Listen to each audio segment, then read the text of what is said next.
So today is the 29th day of Kislev and the 30th of December. This evening is Rosh Chodesh Teves. So we learned about Amalek, and yesterday we talked about the difference between stubbornness, which is Amalek, and Kashut Oref, which is stiff-necked, which is a positive trait of those who serve Hashem. Okay, so we said that what Amalek does is he tries to prevent the mind from controlling the heart. That's his main objective. And here we're talking about Amalek in an individual. We're not talking about the general Amalek. The general Amalek is a whole different story that we just talked about for a few minutes. So if just to take from that conversation one point, that Egypt and Pharaoh, who's also in the same place, we'll see, they stand in exactly the same place, but he's the spirit of folly. Pharaoh is the spirit of folly. He says that there should be more work for the people and they shouldn't listen to all kinds of nonsense. When Moses comes and he first says, let's go out into the desert and serve God, and he says, what are you talking about? I don't know what you're talking about. There's no God, there's nature, you have to be a normal person, work for your living, work hard. If you're a slave, you're a slave. If you're a master, you're a master. That's the order of the world, that's how things are, and just accept it. And this whole thing that everybody's free and they need to serve God, I don't know what you're talking about. It's nonsense. So that's spirit of folly, because he doesn't know God, he hasn't seen anything. And he eventually, after he encounters God's standing above nature, he begins to understand. And then he says, you were right and we were wrong. But Amalek will never say that. Amalek will, because he knows God. There's nothing right or wrong about what you say. I know God, I'm just not interested. It's a whole different story. So let's see. So now we get into it's actually the most technical part of the whole discussion here. It's not so technical. It's not the end of the world. But as always, to unravel the Kabbalistic symbolism takes some work. It's not so simple. So now he says, he wants to understand the mechanism by which Amalek causes us to not be able to control our heart with our brain. What exactly is the mechanism? What is going on? So there's a mechanism, and right away we'll see. And this is where he begins to get historical, because now what is he coming and saying? He's saying, what you saw in Amalek when we came out of Egypt is the same state as Yaakov being in an intermediate state between Haran and the land of Israel. So what's he saying basically? He's saying that when he's traveling through the passage of Yabok, Yaakov is in a state of a Benoni. Okay? So Haran is like his Egypt. Right. Haran is his Egypt. The Ma'avar Yabok, the passage of Yabok when he crosses the river, that's the intermediate state, like the wilderness. And finally he comes to the land of Israel, and then he begins to heal, and everything changes, he becomes a tzaddik. And because of that, a lot of things change in his life, and he doesn't want to use any of the money that he made in Haran. He actually gives it all to Esav in the end, in order to purchase the. When he left Israel, he gave them to Eliphaz, Amalek's father. Right. I think he's not interested in the past. That's what a tzaddik. It's more like people think he doesn't want the money he made in Haran because it's tainted in some way. No, it's not tainted. It's nothing. He just doesn't live in the past. He's not interested in the past. He's interested in the present and the future. So, and he says that what happened there later happens to the Jewish people when they come out of Egypt. So our Haran is Egypt, and our passage of Yabok is the wilderness, and our land of Israel is still the same land of Israel. But the angel that came to Jacob is like Amalek. Now he's saying the angel and Amalek, they do the same thing. So basically that's a pretty incredible story that you're saying here, that the man he meets is Amalek. And so going back to what you just said, when he left for Haran from Beersheba, the Medrash says that Eliphaz, Esav's son, ran after him and he wanted to kill him. And he got rid of him however he got rid of him. by giving him money. But then, like it's saying that on the way back, it's Esav's grandson, the son of Eliphaz, who now encounters him. And this is more problematic, because if you're leaving the land of Israel, okay, I don't care. But you're coming to the land of Israel, now I'm going to get you. So he says, and just as it is with the soul below, so it is above in Zer Anpin. כן, וכמו שהוא בנפש למטה, כן הוא ממש למעלה בזה, ונוקבה. לא, read both. מודעת זאת, שנהי דאבא ואמא נעשו מוכין לזה, כי חב"ד דאבא ואמא מתלבשים בנהי דאבא ואמא. It should be. Okay. So, let's understand this. Just as it is with the soul below, so it is above in Zer Anpin and Nukva. So Zer Anpin and Nukva are our heroes, according to Rav Chaim Vital. Right? The Rizal says that this whole situation of him touching the thigh is not understood unless you take into consideration that there's two partzufim here. One's on the one partzuf, the male, the Zer Anpin, it's the right side, and the Nukva, it's the left side.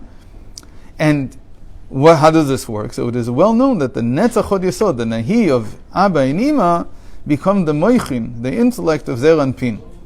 And Mibele, after that, Zer Anpin gives it to Nukva.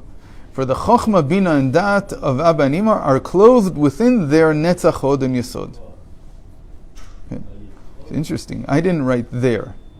This ChatGPT picked up on by himself. Because he could have thought that it's Netzach Hod Yesod of Zah, but he knows it's there. It's Abba and Ima's. In other words, what's happening here? That for Abba and Ima, for the father and mother, for wisdom and understanding to affect Yaakov, he's the state of the one who's being raised here. He's like the one who's being who's maturing. So they can't give him their mind directly. I talk about this a lot. It means that you can't teach your son to think like you. You can only teach him to do like you. The nahi is already the actions, like we saw. It's the affecting. You can share with him your considerations, but he won't always understand them. What he does understand, meaning a small child, what the child understands is the actions. That you can transpose from yourself to him. But he can't. You're not ready yet to understand the mind, and it's a good thing because it means that they have room to develop their own mindset also. V'omnam. So what comes out of this very important principle in the Arizal? עניין ארבעה בתי תפילין הם ארבע מוחין שבזה, חוכמה ובינה, חסד וגבורה, משום שהדעת המלובש ביסוד אימה נחלק לחסד וגבורה, והתחלקות זו היא על ידי קוצי דשערי דאריך אנפין, המכה בזה מאחורה. וזהו סוד שומר ישראל. So now he takes us to truly understand this. We have to go to the whole sugya. What are tefillin? And this is going to begin to bring everything together. Because tefillin have two parts to them. Two important parts. I'm not talking about the hand and the head, I'm talking about the head tefillin. Just the head tefillin. So the head tefillin have two places that are considered to be instrumental.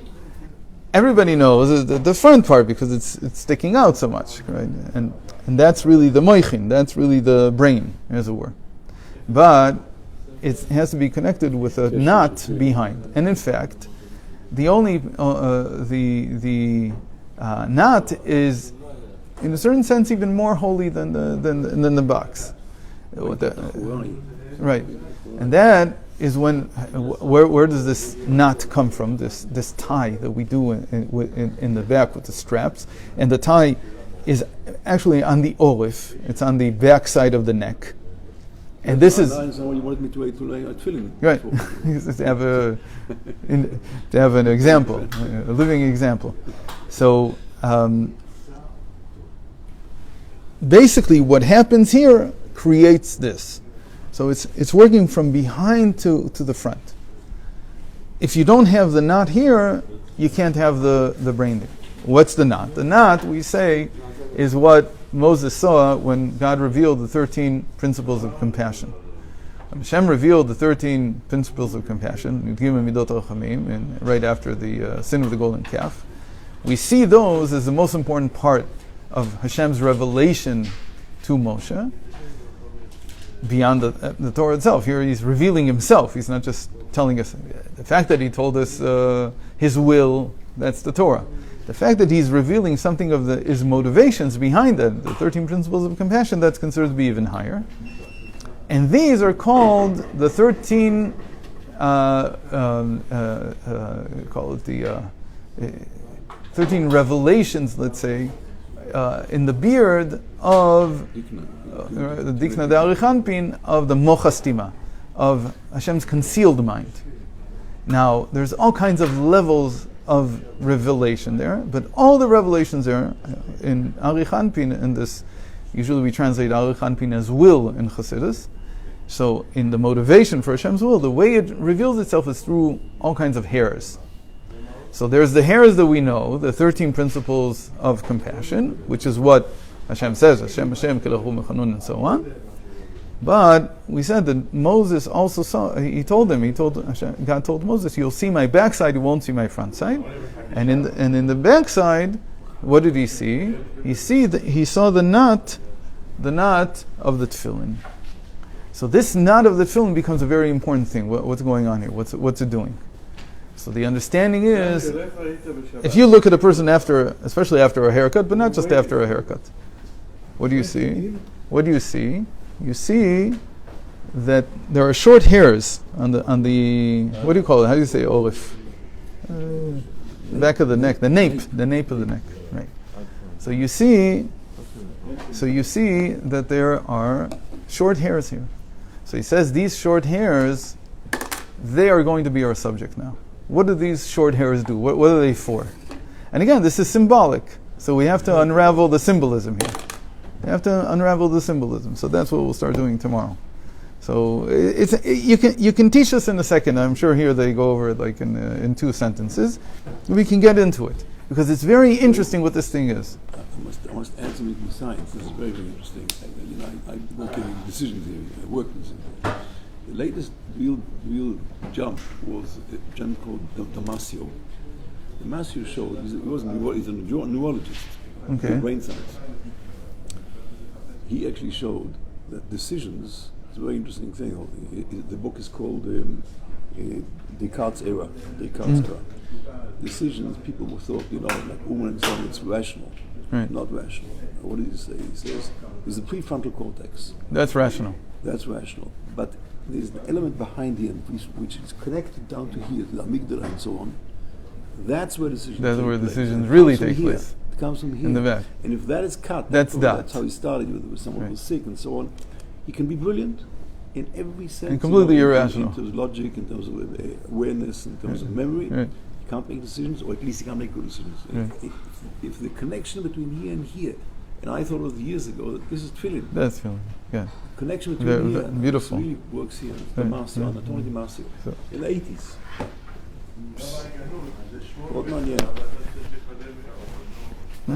It's not my Beit Chavad. I don't decide who goes in front of the... so you decide.